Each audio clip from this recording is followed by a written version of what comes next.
Madame, Messieurs, bienvenue à cette grande édition du journal Le sort des rebelles rwandais des FDLR réfractaires au désarmement volontaire dont le Kivu sera connu demain à l'issue du sommet entre le chef de l'État sud-africain et son homologue angolais qui se rencontrent dans le pays.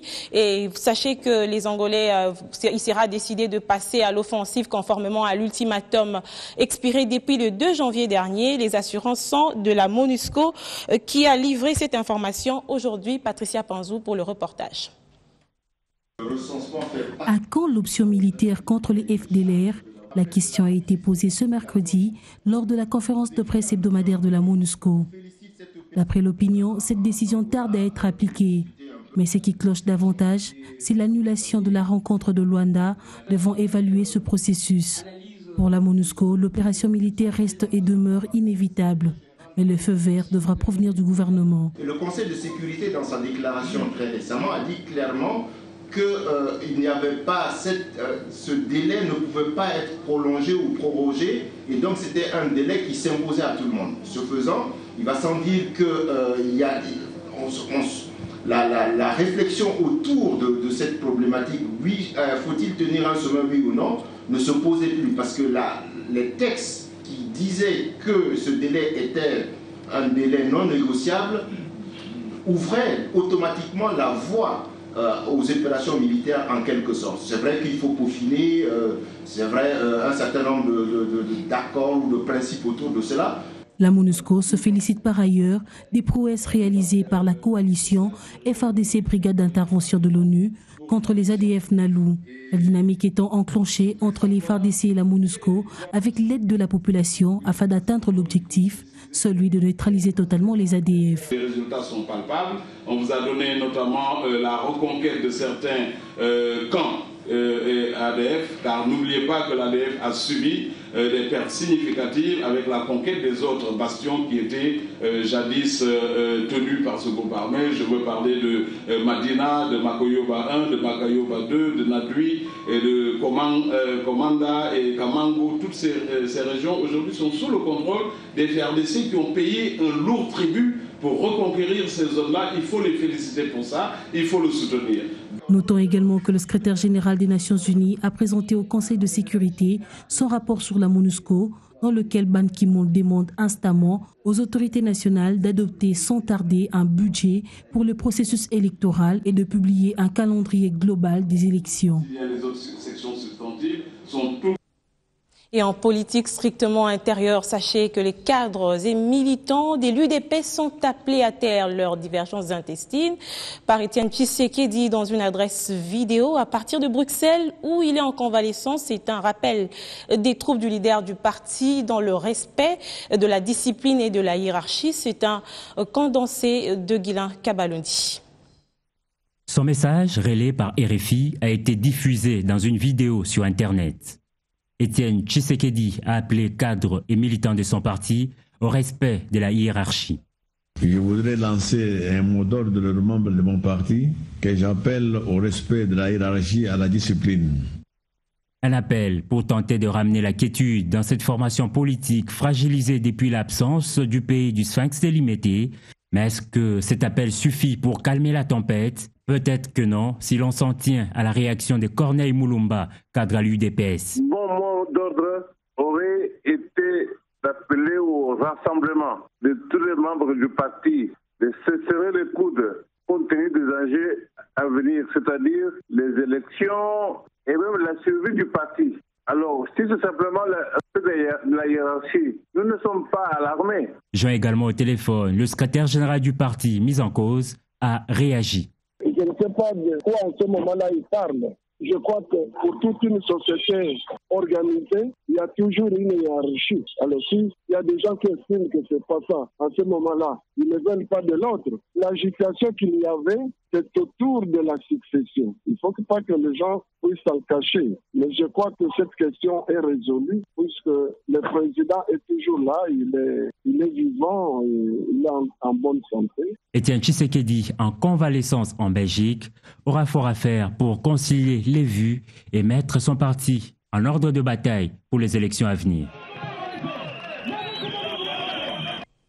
Entre-temps, d'autres partis, en l'occurrence le mouvement de l'éveil de la jeunesse congolaise et la voix indépendante du peuple, ont fait parler d'eux aujourd'hui, notamment à l'occasion de l'accréditation de leur mandataire auprès de la Commission électorale nationale indépendante en vue de leur participation aux prochaines élections. Ils ont en même temps signé le code de bonne conduite. La voix indépendante du peuple vient se placer à la 290e position sur les 461 partis politiques régulièrement inscrits en RDC comme signataires du Code de bonne conduite. Les bilans du travail abattu démontrent l'importance et les avantages que les comités de liaison entre la Commission électorale nationale indépendante et les partis politiques génèrent. Pour la crédibilité et la fiabilisation du processus démocratique en République démocratique du Congo, tout au long du cycle électoral 2013-2016. Un acte civique qui traduit la volonté de la bonne tenue des élections par la défense du principe d'intégrité pour les acteurs politiques en période électorale. Nous sommes un parti politique né pour conquérir le pouvoir et l'exercer de manière responsable. Donc à notre niveau, quoi de plus normal, quoi de plus logique que de venir aujourd'hui, sur invitation de la CENI bien sûr, répondre à cette obligation citoyenne. Voilà. Par la même occasion, cette formation politique a accrédité 2 mandataires qui à leur tour ont apposé leur signature sur le protocole d'accord instituant le comité de liaison entre la CENI et les partis politiques. À cette même rencontre s'est ajouté le remplacement de 2 mandataires du mouvement de réveil de la jeunesse congolaise. Pour nous, c'est la liaison entre la CENI et cette population qui constitue la base là. Donc ce que nous allons faire, c'est faire rapport au niveau des partis politiques et par la suite chacun dans son milieu et puis essayer un peu de donner des explications claires pour que la participation soit massive. À ce jour, 718 délégués des partis politiques ont été accrédités au titre des mandataires membres du comité de liaison CENI partis politiques. Lutte contre les violences sexuelles, la question a fait l'objet d'un entretien entre la ministre du Genre, de la Famille et de l'Enfant avec des membres d'une structure de prise en charge des victimes de ces violences. Prendre en charge les victimes de violences sexuelles et assurer leur réinsertion dans la société, c'est la préoccupation de la VIFEM, une structure de lutte contre les violences sexuelles. Ses membres ont échangé ce mercredi avec la ministre du Genre sur la question. J'invite les différentes associations et institutions, ainsi que les partenaires au développement, dont certains sont présents dans cette salle, à maximiser leur collaboration avec le ministère du Genre, Famille et de l'Enfant, à travers sa structure AVIFEM, à qui était assignée la charge de mettre en exécution la stratégie nationale de lutte contre les violences basées sur le genre par la coordination de toutes les interventions dans ce secteur. Cet engagement ne pourra être effectif que lorsque le travail dans son ensemble sera accompli selon le travail suivant. Alors, pour sécuriser les victimes et les survivants, la VIFEM a voulu organiser une consultation avec les acteurs sur terrain en la matière. C'est-à-dire tous les acteurs qui œuvrent dans la lutte contre les violences sexuelles et basées sur le genre, pour qu'on puisse établir une cartographie de prise en charge, pour que quand la VIFEM ou quand les autres structures reçoivent une victime, qu'on sache où l'orienter quand il s'agit de la prise en charge psychosociale, qu'on sache où la diriger quand il s'agit de la prise en charge médicale, et qu'on sache où la diriger quand il s'agit de la prise en charge juridique et judiciaire. Cette structure est plus que jamais décidée à mettre fin à toutes sortes de violences faites aux femmes et à cette fin, elle devra compter sur le soutien du ministre du Genre car le combat n'est pas gagné d'avance. Alors, comment lutter contre les violences sexuelles et autres abus dans les milieux scolaires au Nord Kivu? La question a été au centre du forum de sensibilisation des acteurs éducatifs de la province éducationnelle Nord Kivu 1, organisé par le ministre provincial de l'Éducation en collaboration avec l'ONG Save the Children et dont la clôture est intervenue. Aujourd'hui, Patrick Sialoua est notre permanent dans la région. Cette rencontre de 2 jours a été organisée pour éviter le dérapage du complexe scolaire Jéricho, a déclaré le chef de division de l'EPSP Nord Kivu 1, Munto Balingene Jacques. En fait, nous sommes partis d'un constat malheureux. Un élève a été, par mauvaise chance, tué par son directeur des études. Il l'a touché et l'élève est décédé. Nous nous sommes dit qu'il faut qu'on arrive à sensibiliser les acteurs éducatifs sur la violence dans les écoles. C'est ce que nous avons vu. Mais il y a des gens qui meurent, peut-être psychologiquement, ils meurent sur le plan émotionnel, ils meurent d'autres choses qui sont gardées en eux, puisque le subconscient enregistre tout. Les frustrations, le subconscient enregistre. À un certain moment, c'est là peut ressortir et être considéré comme un mal plus profond alors qu'on ne voit pas, on n'a pas vu contenir la cause. Pour certains syndicats des enseignants tels que le Cienco, il fallait associer les élèves à ces travaux, car les abus sont de part et d'autre.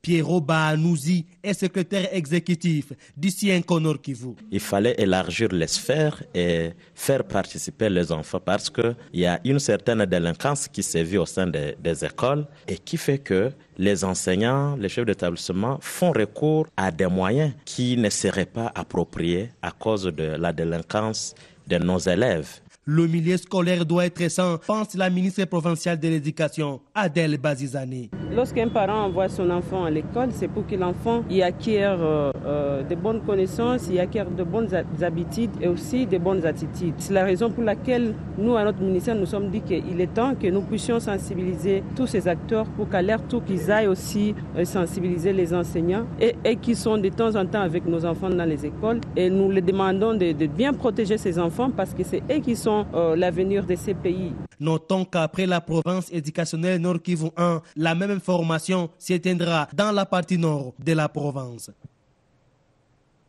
Autre clôture, mais cette fois-ci à Kinshasa, il s'agissait notamment des assises sur les télécommunications entre le vice-premier ministre, ministre des Pétantiques et les opérateurs du secteur qui ont apporté des solutions aux problèmes que rencontrent ces derniers en fourniture d'Internet à l'échelle nationale.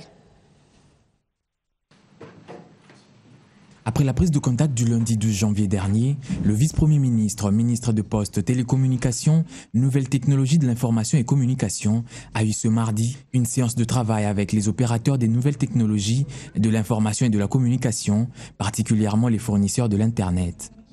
Au menu des échanges, quelques problèmes rencontrés dans ce secteur en attente de solutions. Nous avons, au cours de cet échange, parlé de problèmes de la loi cadre qu'il faut reviser pour la mettre à jour. Nous avons parlé des problèmes des taxes. Nous avons parlé des problèmes de participation de Congo à différents forums internationaux qui parlent de la gouvernance de l'Internet et du développement de l'Internet. Nous avons parlé du point CD. Nous avons parlé de l'interconnexion des opérateurs ISP pour l'échange des données. Nous avons parlé de l'apport des fournisseurs de services Internet pour la mise en place de e-gouvernement et e-médical. À la sortie de la dite séance de travail, les concernés se disent satisfaits. Nous apprécions l'ouverture de son Excellence, Monsieur le Vice-Premier ministre, et sa disponibilité et son esprit pour que nous puissions aller en avant. Et nous travaillons ensemble pour que les choses puissent évoluer, puisque si les services Internet ne se développent pas au Congo, si l'industrie Internet ne se développe pas, il nous sera très difficile de réaliser la révolution de la modernité prônée par le président de la République, Joseph Kabila Kabange. Le ministère des Postes, Télécommunications, Nouvelles Technologies de l'Information et de la Communication est résolument tourné vers l'amélioration et la réglementation du secteur afin de permettre aux investisseurs de télécom de fournir de services de qualité au bénéfice de la population congolaise. Entre-temps, le ministre de l'Industrie a présenté hier aux industriels de la métallurgie l'idée qui se fait de la campagne des produits Made in DRC qui s'ouvre le 20 janvier prochain. Le ministère de l'Industrie se lance depuis le vendredi 9 janvier dernier dans une démarche volontariste de rendre très compétitif le produit congolais. Campagne Made in DRC qui est annoncée pour le 20 janvier se veut être un moment grandiose, promotionnel de tout ce qui est fabriqué en RDC. Et pour une implication totale, des séances de travail se multiplient avec les industriels au ministère de l'Industrie. Ce mardi, c'était le tour des promoteurs du secteur de la métallurgie. Aujourd'hui, nous avons rencontré le secteur métallurgique qui est un secteur essentiel au cœur du processus de reconstruction de notre pays. Vous avez vu le boom immobilier, vous avez vu la forte ambition du gouvernement et du chef de l'État à travers le programme de la modernisation de notre pays.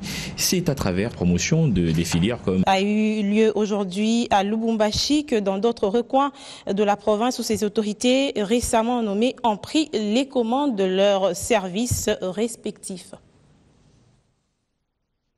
15 janvier, c'est une date qui coïncide avec la mort de Pongolov, qui est une artiste, date qui tombe également à la veille de la commémoration du décès de nos héros nationaux. Alors, il y a une soirée en honneur de cet artiste. Qu'est-ce qui est prévu et pourquoi avoir pris cette initiative? Nous recevons comme invité sur ce plateau Sandra Pongo, qui est présidente de la Fondation Pongolov. C'est tout de suite dans l'invité du journal.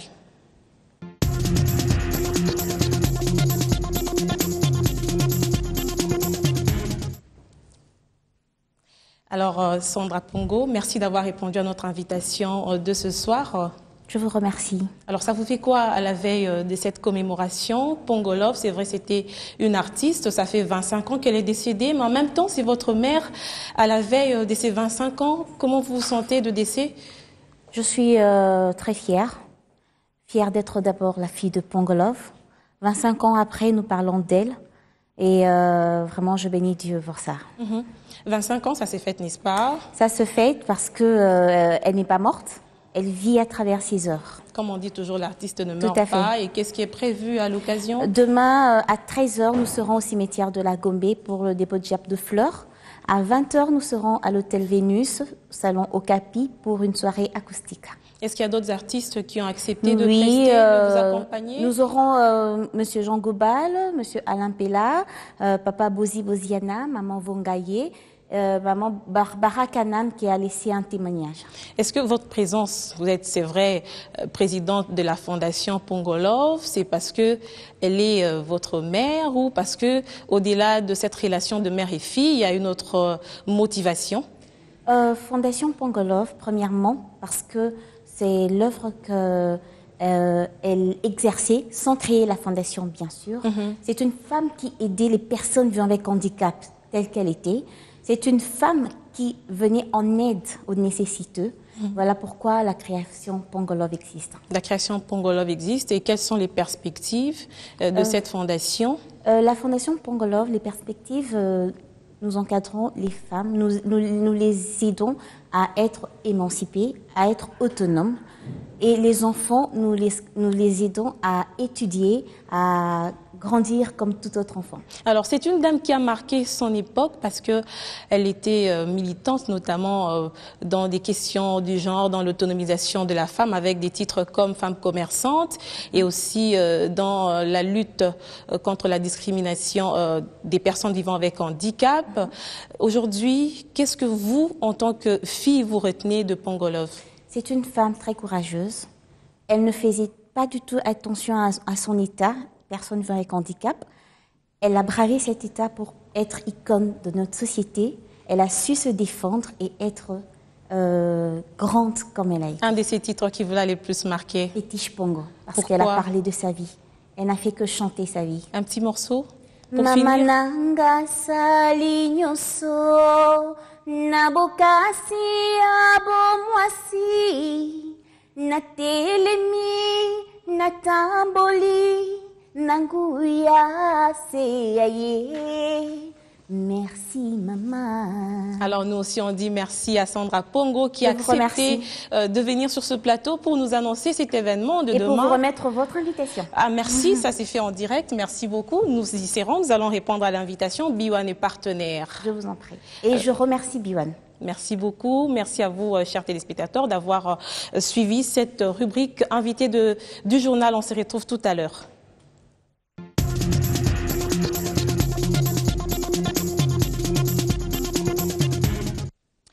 Et on va finir avec cette nouvelle triste qui frappe les albinos par la disparition de l'un des leurs en la personne du feu artiste musicien Lady Couleur, dont le corps sera levé demain de la morgue de l'hôpital général de référence de Kinshasa. Il a succombé le 4 janvier dernier après 6 mois d'hospitalisation des cancers de la peau et des poumons. Ses proches lancent un cri en direction des bonnes volontés pour la réussite des obsèques. Un albinos qui a été abandonné à son propre sort au nom de Lady Couleur, qui était artiste-chanteur dans le groupe Viva la Musica de Papa Wemba, est décédé depuis le week-end passé. Et là, vu que la famille ne s'est pas manifestée à temps pour des raisons financières, nous nous sommes levés pour pouvoir essayer de faire une collecte afin de l'enterrer comme un être humain, comme une personne qui est censée vivre, comme une personne qui a vécu avec des gens, comme une personne qui avait des fans. Alors nous vous demandons de pouvoir vous joindre à nous, de pouvoir contribuer, peu importe de la manière que vous pouvez, en nous appelant au 00243 899 522 522 ou carrément contacter l'ASBEL Artiste en Danger, parce qu'il nous reste à peine un jour pour pouvoir sortir notre frère de la morgue.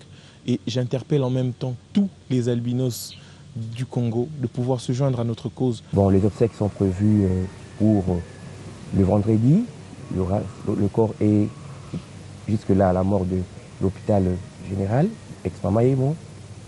Le corps sera exposé au terrain de Nkankar à Yolo. Et puis, l'enterrement sera suivi le samedi au cimetière de Mingadi. On espère que c'est un cri de détresse qui va trouver un écho favorable auprès des personnes de bonne volonté. Et c'est ici que se referme cette grande édition du journal. Merci de votre fidélité à nos programmes. Merci également de nous suivre sur notre site internet www.bone-tv.com. À demain.